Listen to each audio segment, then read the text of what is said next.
Your grades were almost derailed by a mutant algorithm.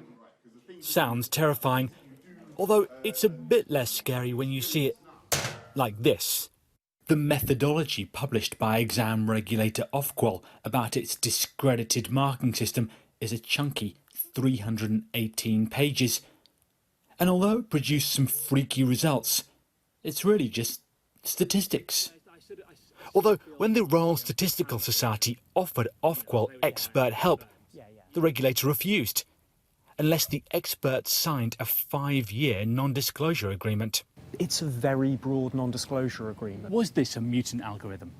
Mutant algorithm is a really colourful way of describing it. Some of the results from it may not have been predicted by people within government. But on the other hand, some of these things were entirely predictable. The fact that it would prioritise reducing grade inflation, even at the expense of some individuals getting results they didn't deserve, that was predictable. This wasn't a mutant or a freak of nature. This was something that could have been foreseen. We asked Downing Street for a response. They declined to comment. Victoria, who was predicted AAA by her school, then given BBC by the algorithm, feels let down by the government.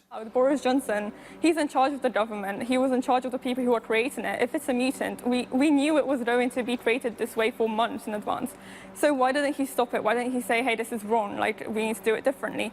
The thing about algorithms is that once you start looking for them, they're everywhere. Not just on this thing, but changing the traffic lights or deciding the bus timetable. Look, there's a bank. Did you know that algorithms decide who gets loans? They can be mutant, but most of the time they're simple yet powerful. And increasingly they're being used in our public services. When we investigated the use of predictive algorithms in public services last year, we found them in 53 local authorities and 14 police forces. To some, that's progress. To others, it's a worry. This is just one example of one algorithm that we all know about, but where else is it being used? Does it have a similar level of transparency? Are there similar issues that's affecting this exams algorithm, affecting other parts of public services? We need a tool to alert us about algorithms. A perfect job for an algorithm? Rowland Manthorpe, Sky News.